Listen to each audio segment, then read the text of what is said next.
Well, excellent. Hello everybody, and thank you for joining us today on Beach Week. Today is the third in the series, and today we are talking about beach safety.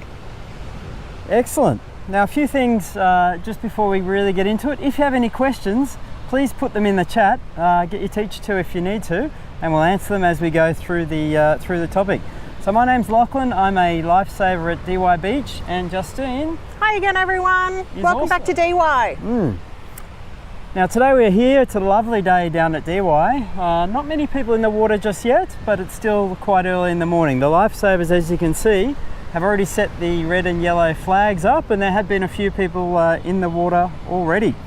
Now Justine, as we think about coming down to the beach, what are some things that we might look to bring from home or look to prepare as we come on down? Okay, so there's a few things that you need to be prepared for when you come to the beach. Lachlan, what do you think the most dangerous thing at the beach is?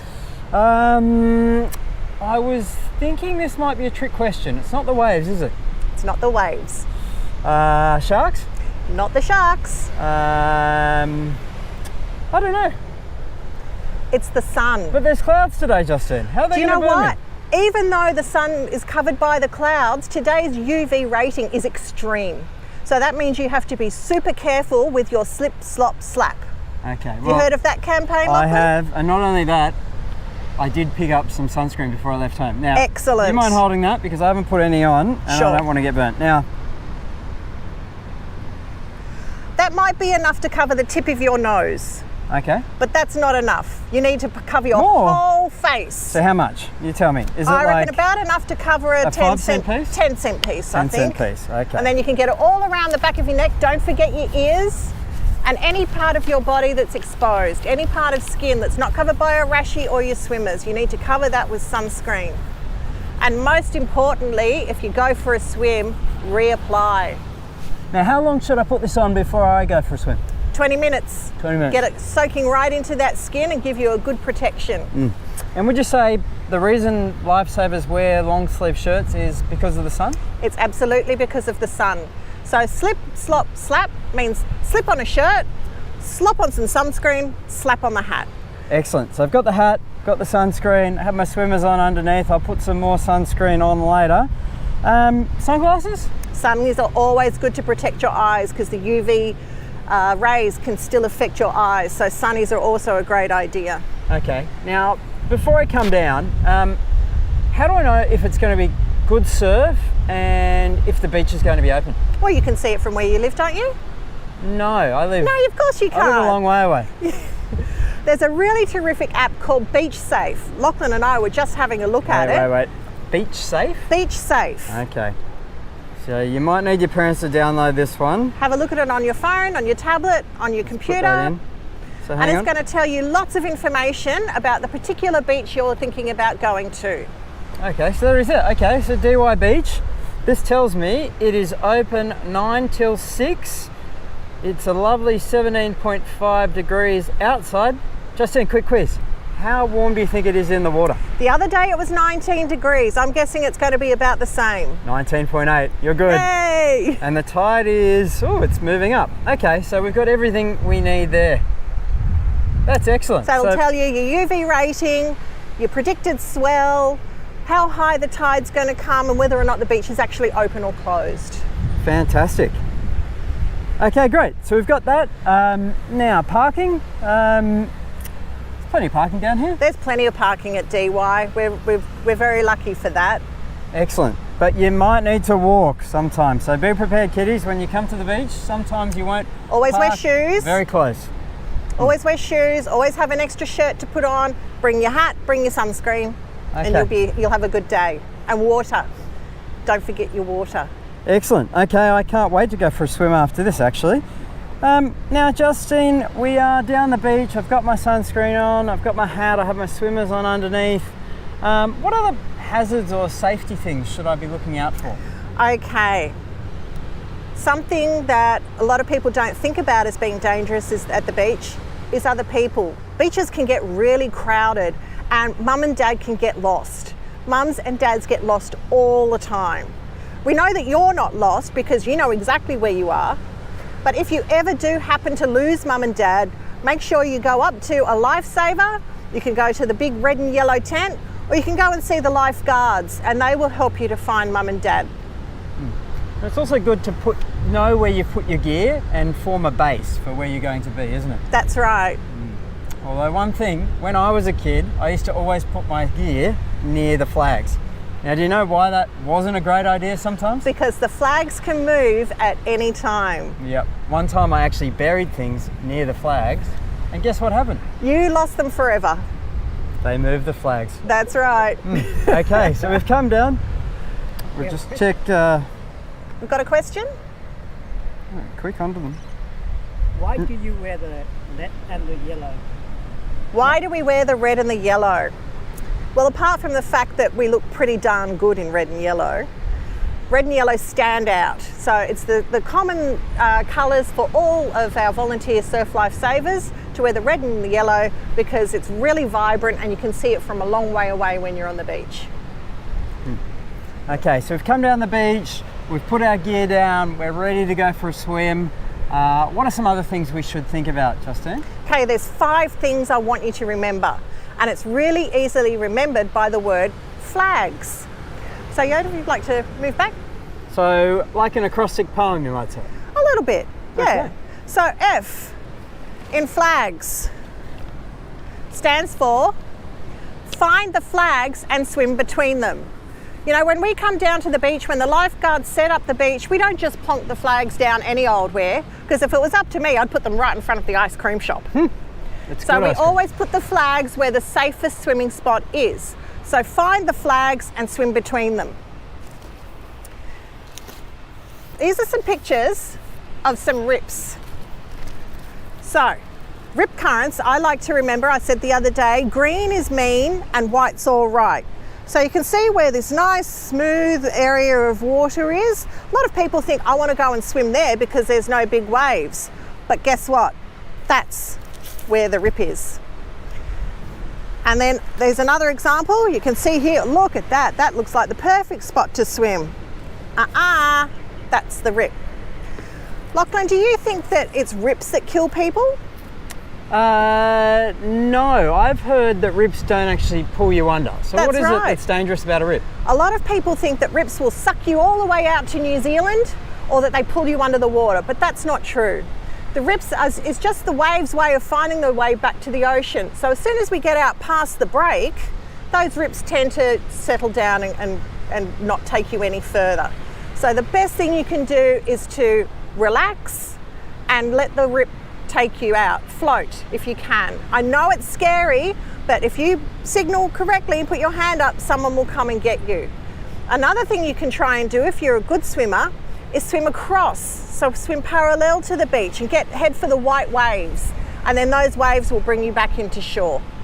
Excellent. Now, always swim between the flags. If I was an Olympic swimmer, do you think I could swim against the rip and come in? No chance. Why people drown in rips is because they panic and they try and swim against the rip and they get tired. And once you're tired, you can't think very clearly, and yeah, that's when people get tired and start to swallow water. Now, would the lifesavers put the flags where there's a rip or not? No, that would be crazy town. Okay. No. So if I swim between the flags, I should be pretty safe that I'm not swimming in a rip, shouldn't I? You should be pretty safe, but always stay where you can, in your comfort zone of swimming. So if you're not a strong swimmer, always make sure you can stand on the sand. And if you are a fairly strong swimmer, just stay within your limits of getting back to the beach. Okay. Number 2 is L. Look for the signs. So at every beach, you will see some of these yellow and black signs. Lachlan, did you know all warning and safety signs in Australia are yellow with a black border? So it's whether you're on the road, whether you're at the beach, you're at the pool, or if there's dangerous chemicals, yellow and black signs mean be careful. So these are some of the signs that you're going to see if you come down to the beach. What do you think this one is? A person signalling for attention. Why? Because there's something underneath them in the water. What could that be? That's a strong current. As you can see here at DY, the strong current sign's a little bit down there. But yeah, so that means that there's a strong current and be careful. What do you think that one means? I think that's pretty clear that I shouldn't be swimming there. You shouldn't be swimming here. There's many reasons why a beach can be closed and why you shouldn't swim there. So if you see this sign, don't go swimming there. Lachlan, if the beach is closed, how far into the water do you think it's safe to go? I don't think it'd be safe to go in at all. If Not a they close the toe. beach. Not a toe gets wet because you don't know why that beach is closed. It could be because of pollution. It could be because of a dangerous current. There's many reasons. So if the beach is closed, you stay dry. What do you think this one means? Ooh, I've had a bad experience with one of them. Is that a blue bottle? That's a blue bottle, and these guys know I've never been stung. I have. Touch wood. Yeah. Oh. Look what we've got for you today. Ah. The northeast wind is blowing at DY and it's bringing in the blue bottles. And you can see this fella we've picked up. I'm not going to touch him. Normally these tentacles would be very long and they wrap around you and that's what stings. So if that happens, if you get stung by a blue bottle, come and see a lifesaver, come and see a lifeguard and we will help you out. Now we have a question from Merriwa Central School. Now, do we get many blue bottles at DY Beach? We do. Only when the northeast wind blows. This is the first time we've had them here for a few months now. I haven't seen one in a while. Yeah. But we have lots. Lots have come in today. Now, before someone asks, when you say northeast wind, what does that mean? That means that the wind is blowing from the northeast. So it's blowing this way across. And the blueies like to live out that way. And when the northeast wind blows, they come into a nice little sheltered spot like DY. And if we're at the beach in Sydney looking out, the north is usually going to be to the left, isn't it? Well, the ocean is always at the east. So north will be that way, south is that way. So if we see a wind coming from the left coming in, watch out for blue bottles. Watch out for the blueies. Okay, excellent. Okay, next along we have A. And A is ask a lifesaver or a lifeguard for advice. Don't be scared when you come down to the beach to come and see Lachlan or me, or ask one of the lifeguards, where's the best place to swim? What's dangerous today? What should I do? Also, if you need any help, if you need first aid, if you haven't got any sunscreen, or there's anything that you need when you're at the beach, you can come and ask a lifeguard.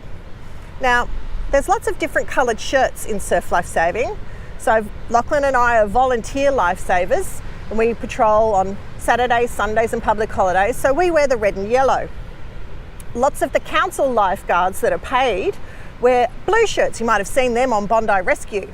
Sometimes they might wear a red shirt with yellow writing like they do in Home and Away. And there are some other places, I believe, they wear a white shirt with a blue stripe. I believe so, yeah. But I've never seen one of them. Somewhere, yeah. But it'll typically always say surf rescue and be dressed long sleeves. Hat. Don't be shy, don't be scared to come and say hi. We always love to have a chat. They're actually very friendly people, aren't they? We are. Excellent. Next we have G. And G stands for go swimming with a friend. Never, ever, ever swim alone. Whether you're at the beach, whether you're at the pool, if you're out on a farm and you go swimming in a dam, if you're at a river or a lake, never, ever swim alone.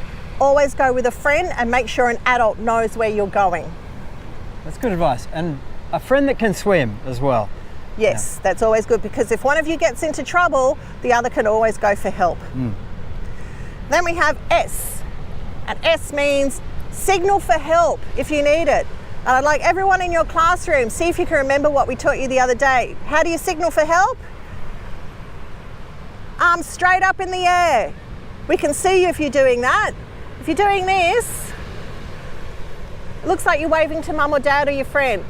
Nice and high, straight up in the air, float on your back, and we'll come and help you. Excellent. So that was a lot, Lachlan. Can you remember what they all were? F is find. Now what might we find? We're finding the flags. L is look. What might we look for? Look for the signs. Very good. A is ask. Who are we going to ask? The lifesaver. G was go. We are going to go swimming with a friend or an adult. And S was the easy one. Signal! Signals! Excellent. Okay, great. So we're down at the beach now. We've gone through the signs.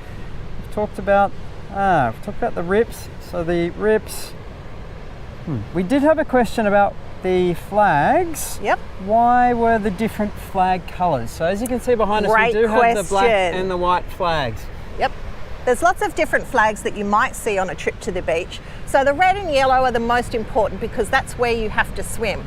But if you can see the black and white flags, you can see the sign that says surfcraft prohibited.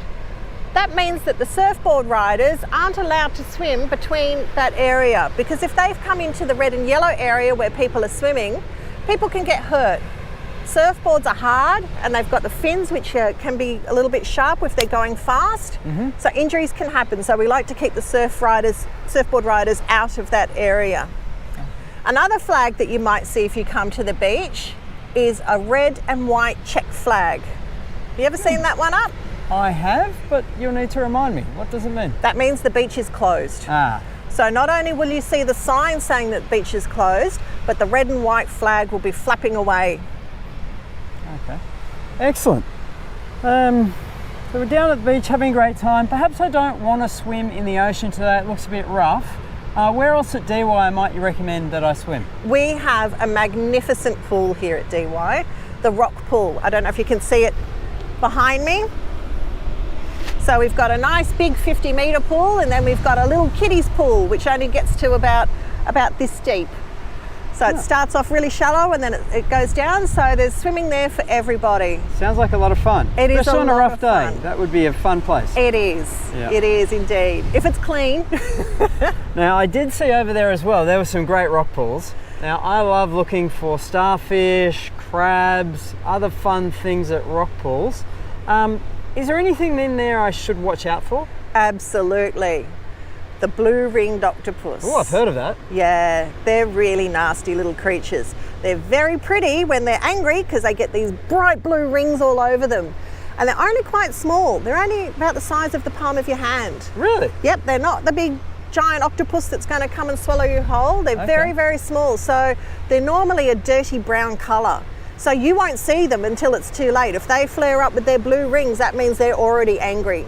So they can inflict a really nasty bite, and if you know of anyone that gets bitten, they've got to go straight to hospital. Okay. So while it's great to look at the things in the rock pools and all the little scuttling predators, as I call them, don't go sticking your hands in there because you won't see the nasty ones. Okay. So you're saying it is safe to go to the rock pools. You should just take precaution, look for blue-ringed octopus. Yep. And perhaps have a look, but don't touch. Yeah. And not wear bare feet, or don't wear bare feet because those rocks can be sharp and they can be slippery, so you can really hurt yourself. So try and wear some good sneakers if you're going around to the rock pools. Okay. Now I like fishing. Is rock fishing something that I should try? Just take my line down and have a go? Look, rock fishing can be good, but it is super dangerous. More people die rock fishing, drowning from rock fishing, than they do from swimming at the beach. Really? So you need to be very careful. Always wear a life vest if you're going rock fishing. Never turn your back to the waves. Always stay a safe distance away from the edge.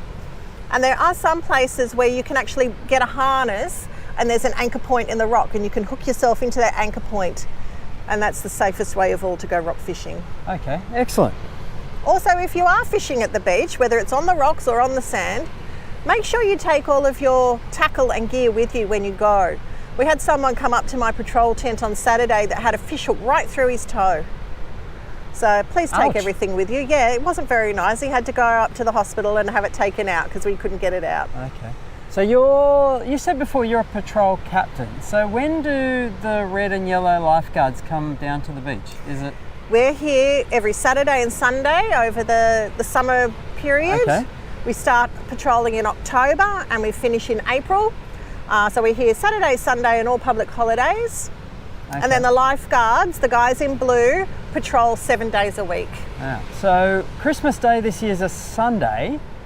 If I came to the beach on Christmas Day, would there be people on patrol? Absolutely. We love patrolling on Christmas Day. It's one of the fun days to patrol. That would be fun. We dress up our ATV or side-by-side vehicle in tinsel and Rudolph, and we have a lot of fun wearing Santa hats. It's a great day to be at the beach, but you know, you can always come and we volunteer our time to look after you. Yeah. Now another question from Merriwa Central School. Can animals wash into the rock pool? So what animals might we see come into the rock pool? Gosh, that's a great question. We can get all sorts of things come into the rock pool. Quite often you see fish, mostly little fish, but sometimes a big one might get caught in there. We don't generally get too many other sorts of animals that get washed up. They're washed in, but I've definitely seen a seal sunning itself over near those rock pools here. We have a local seal. His name is Reggie, and he appears every now and then and plumps his way up the beach. Sometimes he'll go and rest himself up on the grass, and then that becomes our job to protect him from the people, because we don't want people to get too close to him. So we'll mark off an area where people aren't allowed to go and let Reggie have his piece. Like it? Oh, here's one of our lifeguards now. Here's Hoops. Hi, Dave. Hey Dave, how you going? Hi. Good, thanks. How about yourselves? We're good. Good. We're good. How's the beach looking today? Hey, look, it's looking pretty good. It's a little bit windy, if you want to be sort of particular, but look, it's reasonably calm conditions. We've got sort of 1/2 metre to 1 metre swell. A little bit bumpy out there, but as far as swimming, we've got a great sandbank directly in front of us. And the water's 20 degrees, so why not? Great. Well, we've been telling everyone when they come down to the beach, come up and ask a lifesaver or a lifeguard for advice. What other things can people come and ask you for? Well, they can ask us for sunscreen if they need it, for sure. It's good to have your sunscreen if you're on the beach. They can ask us if there's any rips on the beach that day, and my answer to that would be all our rips on our beaches within our allocated area are marked out with dangerous current signs. So we've got a yellow sign with a swimmer on it and with an X going through it saying dangerous current. So if you're unsure about how to spot a rip as well, just ask the lifeguard or look for yellow signs. Excellent. Now, Good Dave, stuff. we had some questions before about blue bottles. Now you must get a lot of people coming up to you that have been stung by a blue bottle. What can you tell us about what to do? Look, I mean, blue bottles, they're nasty little critters for sure, and they can give you a bit of a fright once you've had a sting, especially if it's your first time. So I'd wash it off under fresh water straight away. If you can get to hot water or warm water, that's definitely the best dilution. So here at the Lifeguard Tower at DY, we are blessed to have some hot water. So we bring up the adults and including small children up there, and we run the sting under hot water for at least 10 minutes if we can. Now, that sting doesn't go away sort of very quickly. It can sort of give you a nasty sort of arm ache, leg ache, or any in that affected area for up to a couple of hours. So it's handy for mums and dads to have some Panadol handy, or you can even take an antihistamine to take the swelling down. But it is a nasty sting. The best solution is hot water. If you don't have hot water, you can put some ice on it to sort of numb the pain a little bit. Okay, so hot water, and come speak to the lifesavers or lifeguards who'll be able to help you out. Yeah, and obviously the lifesavers are at the weekends as well. They're always happy to help. Great. What happens when mum and dad get lost? Mum and dad get lost. Yep. The kids know exactly where they are. They're never lost. Mum and dad get lost. Okay, well, when mum and dad get lost, and if the child's up with us and mum and dad's are lost, we'll ask the child what's mum and dad's name, what do they look like, and we can do a quick scan on the beach with the binoculars. And we've also got a great PA system here which we can do an announcement across the whole beach. So if we can get at least one name or a whole name, we can do an announcement out. And if we can't get the name of the parents, we'll get the name of the child, and we can say the name of the child, and then hopefully we'll get them reunited within a few minutes' time. Great stuff. Thanks, Dave. Dave, sometimes I come down here and the flags are a bit further north, or they might be down in the corner. Can you maybe just tell us how you go about setting where you're going to put the flags on a particular day? Yeah, sure. So when we come to the beach in the morning, it's a quick assessment, really. Obviously, the longer you've been working as a lifeguard or a lifesaver, you can assess the situation reasonably quick. So this morning when I came down, I checked out the situation when I was in the tower, and you're looking for the best sandbank, okay? So a sandbank is where the waves form and they break, and they continuously form and break in that same pattern continuously. So outside of the sandbank you might get a deeper section of water either side. Now that the water runs off the sandbank and then it runs into the deep water. So then basically the water runs across each side of the sandbank, forming a rip. So we're looking for the best consistent wave which forms a sandbank, and then we'll have the red and yellow flags up on that sandbank. Okay, fascinating. So there's really a lot that goes into it. So yeah, you've put a lot of thought into where people should swim on each particular day. Yeah, absolutely. Obviously the rips are the most important thing you need to think about on the day. There's no point putting the flags in the rip current, because then we're going to have endless problems, and mums and dads, including children, can get in very serious problems. Fantastic. Well, thank you. Yeah, that was great. Just remember, guys, if you're coming to the beach, try and remember mum and dad's name. Try and remember their phone number if you can, so that if they get lost, we can call them and find out where they've gotten to. Excellent. Thank you. Bye. We got a couple other questions. Let's grab that. Thank you. Around this is St Pat's Trundle, 2 questions. So how do we know if there's blue bottles at the beach? So the first one is the sign. First one is the sign. You'll see the blue bottles sign up. The other thing is you'll see them on the edge of the sand. They get caught. When the waves come up, they get left behind, and you can see them sitting up there. I don't know if you can quite see them in the background here, but there are a number of them on the beach here today. So you will see them. We had a lady just before came and asked us if they're in the pool as well, and we said to her, well, they generally don't go in the pool. The waves haven't been crashing over the top of the pool, but they don't like to ride in the waves too much either. So the pool's always safe if there's blueies on the beach.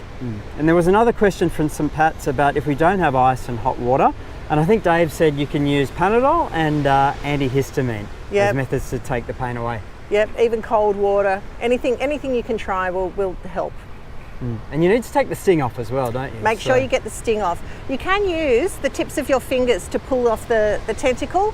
The skin on your fingers is a little bit thicker than it is anywhere else, so you might get a little tingle, but it won't sting. They're actually very fascinating questions. My son, who's in year 4, is writing a project on blue bottles at the moment, and he tells me there are actually 2 types of organisms No in one. way. Yes. 2? So it's not one single animal. Wow, that's incredible. It is. How busy? Yeah. How busy does the beach get in summer here? Oh, jeepers, we can get super busy. We can have hundreds of people. You can see DY Beach is a big beach, and we can have it so that it's jam-packed and there's people everywhere on a good day. Yep. So I would say sometimes we can have 1,000, 1,500 people on this beach. Wow. Well, it's a beautiful beach, isn't it? Plus there's all the area up here. We've got the grassed area and then around to the pool, so we can get a lot of people here on a busy day. Yep. Excellent. Well, thank you. And we've really enjoyed this. We hope you enjoyed Beach Week, and we look forward to seeing you next time we're presenting live. Yep. Remember, if you're coming to the beach over Christmas, remember the word flags. If you come, say hello. Bye. And Dave.